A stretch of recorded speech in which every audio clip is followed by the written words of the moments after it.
Tere ilusat pärastlõunat kõigile ka minu poolt. Rene Pärt, Tallinna Sadam ja järgmise kuskil 20 minuti jooksul räägin siis sellest, milline on Tallinna Sadama Grupi senine kogemus tööstusinvesteeringute meelitamise poole pealt, kuidas me oleme tööstusinvesteeringute suhtes ennast positsioneerinud ja mis on ka see investorite senine tagasiside ja võib-olla mõned mõttekohad tulevikuks selleks, et me ka reaalselt suuremaid projekte suudaksime Eestisse maandada. Aga sissejuhatuseks ja meeldetuletuseks Tallinna Sadam on jätkuvalt üsna laia ampluaaga ja kompetentsiga merendusvaldkonna ettevõtte. Meil on reisisadamad, kaubasadamad, laevandusettevõtted ja kinnisvaraarendus, mis tagab selle, et me oleme kriisides üsna hästi hakkama saanud. Meil on tugev investeerimisvõimekus, fookus kestlikkusel ja digitaliseerimisel. Me oleme börsiettevõte ehk kokkuvõtlikult me oleme väga hea partner või loodame olla väga hea partner investoritele siin piirkonnas oma ambitsioonide realiseerimiseks. Olgu selleks siis meie oma Eesti ettevõte või välisinvestor. Aga täna siin räägime siis konkreetselt meie kaubasadamatesse tööstusinvesteeringute meelitamisest. Teema on meie jaoks äärmiselt oluline, sellepärast et meie strateegiline suund on kaubasadamatest aina enam kujundada tööstuskeskused, kus oleks rohkem siis tootmistegevust, lisandväärtuse andmist, viimase miiliga seotud tegevusi, et elavdada Eesti majandust ja tagada tõesti pikaajaline ja stabiilne äritegevus. Aga alustuseks väärtuspakkumine ja mis komponendid on meil enda poolt paigas. Asukohast lähtuvalt oleme ennast positsioneerinud Põhja-Lõuna koridori teenindajana ja väravana Skandinaaviasse. Meil on väga head regulaarsed veeremkauba ja konteinerite laevaliini ühendused. Joonisel on need märgitud siniste täppidena, aga mitte ainult, ka väga head raudtee ja maantee ühendused ja võrgustik. Ja meie kontekstis räägime siis nii Paldiski Lõunasadamast siin Paldiskis kui ka Muuga sadamast natukene Tallinnale lähemal. Mõlemad samuti kohalikul tasandil väga head ühendustega ja Tallinna suhteliselt vahetus läheduses, ehk siis vähemalt Eesti tasandil on ka tööjõuga seotud teemad kenasti kaetud. Muugal on meil Sadama tööstuspargi territoorium circa 70 hektarit, kommunikatsioonid krundi piirideni, väga hea ligipääs nii mereraudtee kui maantee ühendustele. Seal saab olema tulevikus ka Rail Baltica ainukene kaubaterminal Eestis, Lätis, Leedus, Poolas, mis asub otse sadama territooriumil, ehk siis ka unikaalsus on tagatud. Ja praktilise poole pealt on meil olnud müügitorus erinevaid läbirääkimisi alates suurkomponentide tootmisest, komplekteerimistehastest, sõjatööstusest kuni siis mitme alternatiivkütuse tootmise projektini. Ja sarnane väärtuspakkumine on ka siin Paldiskis ehk Paldiski Lõunasadamas. 40 hektarit otse sadama territooriumil. Otsime samuti aktiivselt klienti siis nii tootmise, lisandväärtuse andmise kui viimase miili poole pealt ja roheenergia projektides siin päeva esimeses pooles käis juba läbi üks derivaadi tehas, mis on siis hetkel realiseerimisel. Aga kokkuvõtlikult vundament või selline toode kui selline on meil olemas ja paigas. Nüüd, mida me oleme seni teinud müügi poole pealt konkreetsete siis investorite suunas, kommenteerin pisut meie müügistrateegiat ja valitud teed. Kuna me oleme võtnud selle strateegilise suuna tõesti kaubasadamatest rohkem tööstuskeskused tekitada aja jooksul, siis sellel teekonnal me kindlasti ei tegele aktiivse ootamisega, vaid oleme initsiatiivi võtnud ja oleme proaktiivsed, ehk siis monitoorime turgu, enda positsiooni sellel, tegeleme nii turukaardistuste ja väga tugeva otsemüügiga, kui ka siis on meie jaoks oluline, et ka need kontaktpunktid kelle läbi need investeeringute infod käivad, oleksid meie väärtuspakkumisest teadlikud ja meie infoga kursis. Ehk siis me töötame väga palju nii Eesti kui ka välismaa tööstus erialaliitudega, assotsiatsioonidega, kaubanduskodadega, klastritega, äritugiorganisatsioonidega ja kogu seda protsessi tegelikult juhime tõesti väga struktuurselt läbi tegevusplaanide ja mõõdikute ja pidevate paranduste. Ja oleme enda jaoks defineerinud teatud fookussegmendid, millele me keskendume, geograafilised sihtturud, millest me kõige enam potentsiaali meie piirkonnale näeme, erinevad põhjused seal taga. Ja tasub rõhutada seda loomulikult, et tööstusinvesteeringute puhul on tegemist väga pikaajalise müügiprotsessiga. Ehk tehingute väärtused tavaliselt paarikümnest miljonist eurost kuni paarisaja ja natuke enama miljoni euroni ja lepinguperiood 20, 50 ja enam aastat. Ehk siis see otsus võtab aega. Ehk pikaajaline protsess tähendab meie jaoks sisuliselt seda, et me ehitame potentsiaalse investori või kliendiga üles seda suhet aastate läbi ja aastate pikkuselt, liikudes sisuliselt müügilehtris või torus läbi erinevate etappide. Siin on üks konkreetne näide näiteks meretuuleparkide väärtusahelas olevast tööstusettevõttest, kellega me alustasime juba läbirääkimisi 2023. aastal. Olulisemate verstapostidena on siin erinevad delegatsioonid, vastuvõtmised ja külastused meie sadamatesse siin Eestis, kui ka tööstus asukohtadesse üle Euroopa kliendi juures, müügitegevused üle maailma, üle Euroopa, erinevatel messidel, heas mõttes kliendi töötlemine ja müügitöö. Aga siit paar võib-olla mõttepunkti, mis on ettevõtluses kõigile teada, aga võib-olla laiemalt võiks seda teadmust rohkem olla, et me ei tegutse suletud süsteemis. Ehk siis need protsessid on väga mõjutatud loomulikult majanduspoliitikast, välispoliitikast, välismõjuritest. Need välispoliitika mõjurid on eriti sellised, mida meie pahatihti või üldjuhul ikkagi mõjutada ju ei saa. Siin näiteks olen välja toonud näiteks Rootsi valitsuse otsus meretuuleparkide arendused Läänemerel peatada või edasi lükata, Trumpi võimule tuleku Ameerikas ja teatud lepingute canceldamised kahjuks tagantjärgi seal poole peal. Ehk me ei saa neid mõjureid mõjutada, aga teine suurem teema, mida meil tegelikult on võimalik enda poolt mõjutada siit Eestist, on konkurentsiolukord ja see konkurentsipositsioon, sest me ei tohi ära unustada, et me ei ole ju ainukesed, kes neid investeeringuid enda juurde meelitavad. Ehk me oleme väga tugevas rahvusvahelises konkurentsis. Sadama tööstuse investeeringute mõttes me vaatame eelkõige Läti, Leedu ja Poola turge. Me konkureerime sisuliselt kõikide investeeringute puhul, mida me viimaste aastate jooksul oleme läbi rääkinud.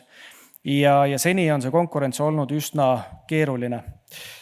Sest lisaks sellele, et nad paiknevad geograafiliselt Kesk-Euroopa turgudele lähemal, ehk siis transpordikulud on Eestisse pahatihti kallimad kui Läti, Leetu või Poola, on nad ka riiki investeeringute või tööstusinvesteeringute meelitamise üsna kompleksselt ikkagi ette võtnud. Ja olen siin välja toonud mõned näited. Läti pakub näiteks suurinvesteeringutele kuni 30% toetust või 10 miljonit eurot. Neil on kiirmenetlus planeeringutele, lubadele, tööjõudu puudutavatele küsimustele. Ollakse paindlikud, tehakse päris palju seaduse muudatusi ja erandeid, sest tööstusinvesteeringute riiki meelitamine on võetud juba suhteliselt ammu riiklikuks valitsuse prioriteediks, selleks, et need suurinvesteeringud ka maandada. Lätis on veel eraldi kehtestatud 5 erimajandustsooni, neist 3 asuvad sadamates, ehk siis Liepa ja Ventspils ja Riia. Ja huvitav on ka see, et riikliku arenguprogrammi järgi on tööstusaladele antud 20 miljonit eurot siis enda ühenduste välja ehitamiseks. Nii elektriühendused kui veeühendused, mis on tavaliselt investoriga üks esimestest küsimustest.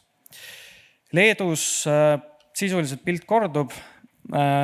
Suurprojektidel pakutakse siis 20 aastaks 100% tulumaksusoodustust, kiirendatud otsused riigiasutustelt ja seda 3 tööpäeva jooksul. Ma ei ole siia teinud kirjaviga, siit ei ole 0 puudu, vaid see ongi 3 tööpäeva. Ja paindlikult tegeletakse ka nõuete lubadega ja huvitav infokild on veel see, et 1. novembrist on suurinvesteeringul või suurprojektil lubatud ehitustegevusega alustada juba ilma ehitusluba omamata. Ehk ole mees, hakka ehitama, ajame hiljem load korda. Ja kogu selle protsessi jaoks on määratud investoritele ka riigipoolne esindaja, kes vastutab ja koordineerib investori ja erinevate siis institutsioonide vahelist koostööd. Ja sarnaselt Lätiga on ka erimajandustsoonid. Leedus on neid 7, kus siis rakenduvad ka tulumaksusoodustused, olenemata sellest, kas projekt kvalifitseerub suurprojektiks ja investeeringuks või mitte. Ja Poolas mitte liialt kinni jäädes muster tegelikult Läti ja Leeduga kordub ja mõte ei ole kindlasti reklaamida meie lõunanaabreid, vaid anda ülevaade tegelikult ja aus ülevaade sellest, milline on meie konkurentsiolukord ja mis siis meie lähiturgudel toimub. Kui me pöörame pilgud tagasi koju, siis vähemalt mulle endale on eelmisest ja sellest aastast jäänud ajakirjandusest päris palju artikleid silma, kus arutatakse selle üle või küsitakse, miks Läti ja Leedu on Eestist eest ära liikumas. Reaalsus on see, et 2014 Ernst & Young juba koostas analüüsi, miks Läti ja Leedu on välisinvesteeringute meelitamisel Eestist edukamad. Ja sealt võib-olla jäi kõlama paar mõtet, ehk siis Eesti lihtne süsteem versus meie naaberriikide pakutavad soodustused. Ja Läti oli juba siis näiteks investeeringute riiki meelitamise väga kompleksselt ette võtnud, ehk siis kõiki nende küsimustega hakanud aastal 2014 tegelema. Vahepeal on möödunud 10 aastat ja võib-olla võiks küsida, kas me oleme stardis pisut magama jäänud, mõnevõrra ka provokatiivselt, aga võetud suund tegelikult 24-25 aastatel on väga õige. Ehk siis see investeeringute ja eriti tööstuse riiki meelitamine on komplekssema vaatena võetud ette. Meil on siin mõned näited, seesama suuremahuliste investeeringute meelitamise toetus alates siis 100 miljonist eurost CAPEX-ist või kapitalikulust. Meil on strateegiliste investeeringute kiirde, mille sisu võib-olla on veel väljatöötamisel. Meil on selgelt määratletud tööstusalad, ehk siis kõik 30 hektarit ja suuremad tööstusalad,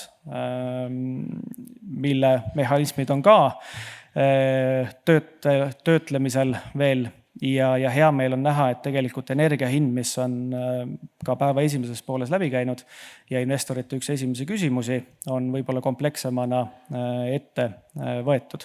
Ehk valitud kurss on palju lubav, aga kuidas siit edasi, selleks, et me konkurentidele tegelikult suudaks kiiresti järgi võtta.